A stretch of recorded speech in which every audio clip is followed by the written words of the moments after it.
تو زینب، آپ شادیوں میں کیا پہن کر جاتی ہیں؟ السلام علیکم۔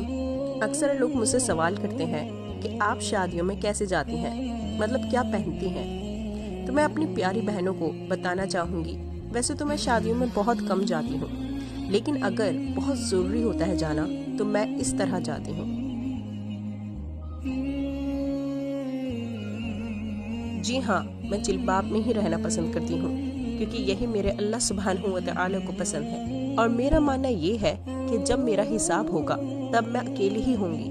تب جو لوگ برقعے کو آؤٹ آف فیشن سمجھتے ہیں وہ سب اس وقت تو نہیں ہوں گے میرے ساتھ۔ تو جب وہ میرے ساتھ اس وقت نہیں ہوں گے اور مجھے کوئی فائدہ نہیں پہنچا سکیں گے تو میں ان کے بارے میں کیوں سوچوں۔ میں پراؤڈلی خود کو پراپر کور کرتی ہوں، اور مجھے تھوڑی سی بھی جلباب پہن کر شادی میں جانے پر شرم نہیں آتی یا پھر ہیزیٹیشن نہیں ہوتی۔ میری نظر میں اللہ سبحانہ و تعالی کا حکم پہلے ہے، نہ کہ سوسائٹی کا۔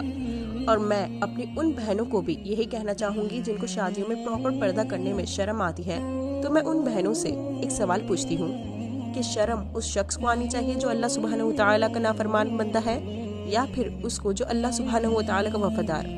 آپ کا جواب یہی ہوگا کہ جو نافرمان بندہ ہے اس کو شرم آنی چاہیے، ہے نا؟ تو اگر آپ پردہ کریں گی تو آپ اللہ سبحانہ و تعالی کی رضا کے لیے کریں گی۔ جب آپ کو پتا ہے کہ آپ حق پر ہیں تو شرمانا کیسا؟ تاریخ گواہ ہے، جتنی قیمتی چیز ہوتی ہے وہ ہمیشہ ڈھکی چھپی ہی ہوتی ہے۔ آپ اللہ سبحانہ و تعالی کی نظر میں بہت قیمتی ہیں، اس لیے آپ کو اور مجھ کو اللہ سبحانہ و تعالی نے پردے کا حکم دیا ہے۔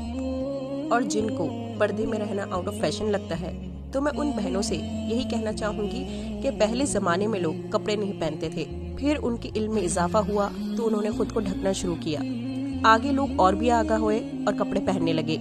جو بہنیں خود کو اللہ سبحانہ و تعالی کی رضا کے لیے پراپر پردہ کرتی ہیں، یہاں تک کہ شادیوں میں بھی، وہ ان کی بلندی اور ترقی کی نشانی ہے، نہ کہ پرانا زمانہ۔ لیکن ننگے پھرنا ضرور پرانے زمانے کی نشانی ہے۔